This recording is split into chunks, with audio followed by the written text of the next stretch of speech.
Jangankan Trans 7 ya, Israel saja saya lawan jika berhadapan dengan Kiai. Oke.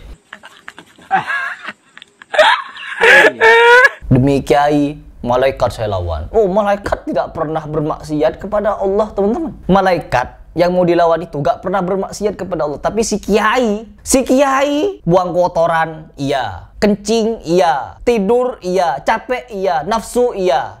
Marah, iya. Semua sifat-sifat kemanusiaan yang dimana bisa salah, bisa khilaf, bisa luput, bisa teledor, bisa bermaksiat, bisa melakukan tindakan pencari. Manusia bisa salah, tapi malaikat gak bisa salah. Kenapa malaikat mau dilawan yang gak bisa salah itu? Yang bisa salah yang justru harus ditegakkan, diluruskan kalau salah. Bengkok, diluruskan lagi kalau bengkok. Rambut dipanjangin, otak dipendekin. Apa ini? Hidup bagaimana nih? Assalamualaikum warahmatullahi wabarakatuh. Ya, saya Misro yang membuat statement bahwa jangankan Trans 7 ya, Israel saja saya lawan jika berhadapan dengan Kiai. Oke. Jangankan Trans 7, malaikat Israel pun akan saya lawan jika berhadapan dengan Kiai. Apa ya, orang ini tuh ingin mengagungkan pondok pesantren dengan cara yang sangat-sangat berlebihan. Over, teman-teman, overacting. Yang dimana orang seperti ini biasanya ketika ditanyakan dalil, mereka tidak bisa memberikan dalil yang pas untuk membela pernyataannya sendiri. Bagaimana mungkin ada manusia melawan malaikat? Manusia biasa loh. Enggak, meskipun Kiai. Kiai siapa Kiai itu? Makan apa dia? Makan nasi, makan pecel lele, pecel ayam, makan nasi goreng, makan apa? Makan nasi loh. Ingin melawan malaikat. Nanti dia punya pembelaan, teman-teman, karena merasa punya pembenaran dengan narasi seperti ini. Jangankan Trans 7, malaikat pun akan saya lawan. Sebegitu benarkah ajaran ruku-ruku, sujud-sujud, ngesot-ngesot kepada Kiai? Sampai hari ini nih gak kelar-kelar urusan ngesot-ngesot ini. Gak ada putusnya nih pembahasan ngesot ini, santri-santri ini.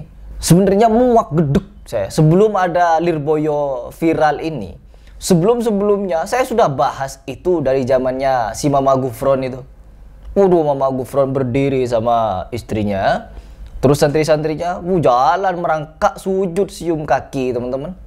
Bahar Semit juga begitu. Habib Lutfi juga disamperi murid dicium kakinya. Habib Fulan bin Fulan bin Fulan bin Fulan juga begitu. Banyak yang melakukan kegiatan-kegiatan seperti ini. Jangankan kakinya dicium, bekas kakinya dicium sama santri. Dengan alasan apa? Ngalap berkah. Bekas pantatnya dicium sama santri dengan alasan ngalap berkah.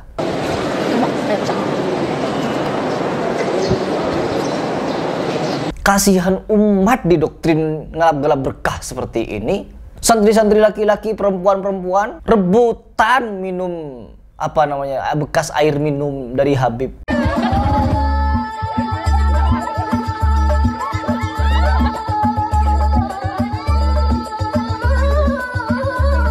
Botol aqua, botol minuman dari Habib jadi rebutan.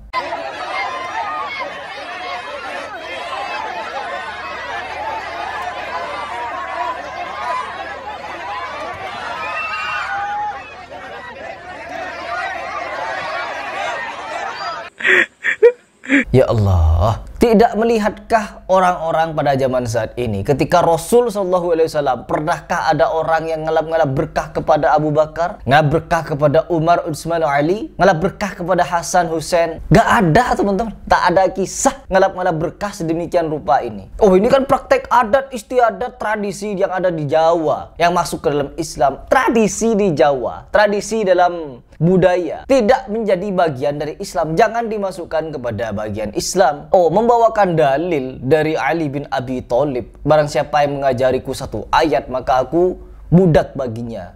Mau dimerdekakan atau mau dijual atau mau diapain, bebas, terserah. Imam Ali berkata, ana abdu man allamani walau harfan. Aku rela menjadi budak orang yang mengajariku biarpun satu huruf. Mau apa? Ayo. Saya senang kalau saya menjadi budak guru saya. Ada dalil seperti itu katanya, teman-teman.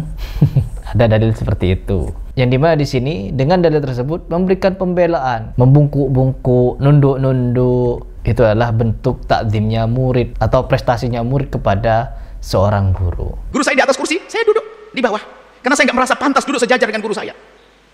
Apakah ini sebuah tidak? Saya tidak merasa dan saya bangga dengan itu. Prestasi bagi saya. Apakah ini sebuah tidak? Saya tidak merasa dan saya bangga dengan itu. Prestasi bagi saya. Oh my God. Wow. Dalam praktek Ali bin Abi Thalib diajari ilmu oleh Rasulullah SAW. Pernahkah Rasul memperlakukan Ali sebagaimana budak? Apakah pernah Ali bin Abi Thalib kepada Rasul SAW jalan-jalan rangkak, tengkurap, nyungsep, ngesot di depan Nabi? Pernahkah ada kisahnya meskipun ada dalil sedemikian itu? Tak ada, teman-teman. Kita bukan berdalil dengan perkataan para sahabat, tapi kita berdalil dengan praktek yang dilakukan oleh para sahabat bagaimana mereka beragama. Oh enggak, sekarang pembelaan kepada orang jalan ngesot-ngesot, jalan nyusup-nyusup, jalan rangkak sampai mau melawan malaikat Israel. Ada pembelaan, teman-teman. Dia mau membela diri dengan kalimat permainan retorika. Coba kita dengar. Statement itu saya yang mempertanggungjawabkan. Ya. Jadi kalau ada yang tidak setuju dengan statement itu, ayo kita adu argumen. Ini ada komentar agak cerdas ini. Mohon dibaca ini. Mohon dibaca. Gondrong, si gondrong, teman-teman. Kalau kalian masih belum paham tentang majas hiperbola ya, di dalam bahasa Arab ada yang namanya taroji. Majas hiperbola ini kan adalah istilah kepada orang yang menggunakan bahasa atau gaya bahasa, gaya bicara untuk melebih-lebihkan suatu keadaan. Melebih-lebihkan suatu keadaan. Misalkan saya berhadapan dengan si fulan, siapapun si fulan itu, jangankan batu, gunung akan saya pindah. Itu hiperbola namanya, melebih-lebihkan yang tidak masuk akal dan tidak bisa.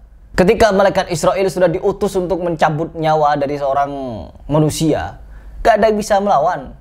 Kalau sudah takdirnya manusia itu mati, ya dicabut nyawanya. Gimana mau melawan? Bahkan Rasulullah SAW pun tidak bisa melawan. Melebih-lebihkan yang tidak masuk akal. Tujuannya apa? Untuk membuat hebat suatu keadaan atau suatu orang atau suatu institusi atau apapun itu. Untuk membuat hebat. Untuk apa? Ya untuk membuat suasana semakin dramatik saja, teman-teman.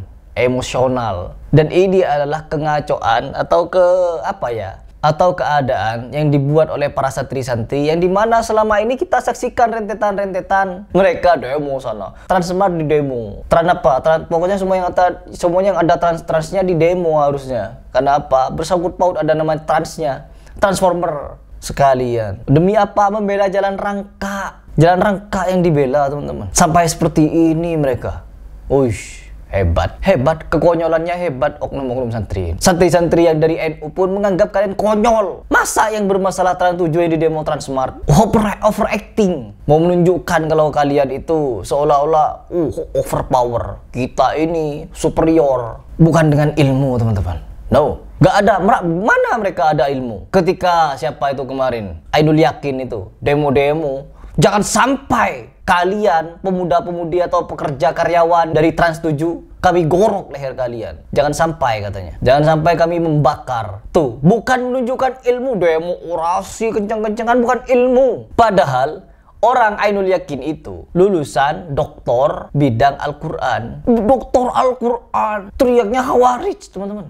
Ajaran dari mana? Ajaran apa? Ajaran siapa? Agama apa yang mengajarkan seperti itu? Islam tak pernah mengajarkan seperti ini. Sekalipun cara dari Trans 7 salah di dalam mengkritik atau memberikan pembahasan terhadap kiai-kiai, karena memang si kiai ataupun oknum-oknum yang melakukan kegiatan seperti itu salah itu. Tapi cara membahasnya Trans 7 juga salah kalau menurut saya. Sesuatu yang salah bukan berarti harus dilakukan dengan cara kekerasan, gorok lehernya, bakar, robohkan gedungnya. Dikira dunia ini milik ente, dikira Indonesia ini di genggaman ente, seenak jidat mau gini gitu. Transmart disegel-segel, gak kelar-kelar. Malaikat Israel mau dilawan. Banyak kekonyolan demi membela jalan rangkak, jalan ngesot kepada kiai ini, Kiai Gufron, Mama Gufron. Rambut dipanjangin, otak dipendekin. Lanjut dulu. Namanya ungkapan-ungkapan tidak harus realistis, tapi itu merupakan sebuah pacuan himmah kita. Saya mohon maaf, ini banyak yang kurang paham, belum paham, ya khususnya kader-kader NU juga masih banyak yang belum paham. Kader NU jadi gak paham, teman-teman. Yang paham cuma bocah ini. Duh, sudah konyol ya. Jadi yang paham cuma si bocah ini, yang dimana si bocah ini mengerti majas hiperbola untuk menjelaskan betapa gagahnya dia sampai mau melawan Israel. Gak sekalian melawan Jibril, gak sekalian melawan Allah. Demi kiai, malaikat saya lawan. Oh, malaikat tidak pernah bermaksiat kepada Allah, teman-teman. Malaikat yang mau dilawan itu gak pernah bermaksiat kepada Allah. Tapi si kiai buang kotoran, iya. Kencing, iya. Tidur, iya. Capek, iya. Nafsu, iya. Marah, iya. Semua sifat-sifat kemanusiaan yang dimana bisa salah, bisa khilaf, bisa luput, bisa teledor, bisa bermaksiat, bisa melakukan tindakan pencabulan. Manusia bisa salah, tapi malaikat gak bisa salah. Kenapa malaikat mau dilawan yang gak bisa salah itu? Yang bisa salah yang justru harus ditegakkan, diluruskan kalau salah. Bengkok, diluruskan lagi kalau bengkok. Masalah homo, masalah lesbi, masalah pencabulan di pondok pesantren oknum-oknum NU ini belum selesai. Masih mau membela kiai yang ngajarin jalan-jalan rangka, jalan ngesot. Apa gak mikir punya otak? Ya inilah susahnya kita mendakwahkan akal sehat di Indonesia. Karena pembela kekonyolannya juga banyak. Dan bahkan sudah menjadi mayoritas. Begitu. Jadi kita harus super ekstra ini mengedukasi umat agar apa? Agar sembuh dari penyakit-penyakit seperti ini. Itu dulu di video ini.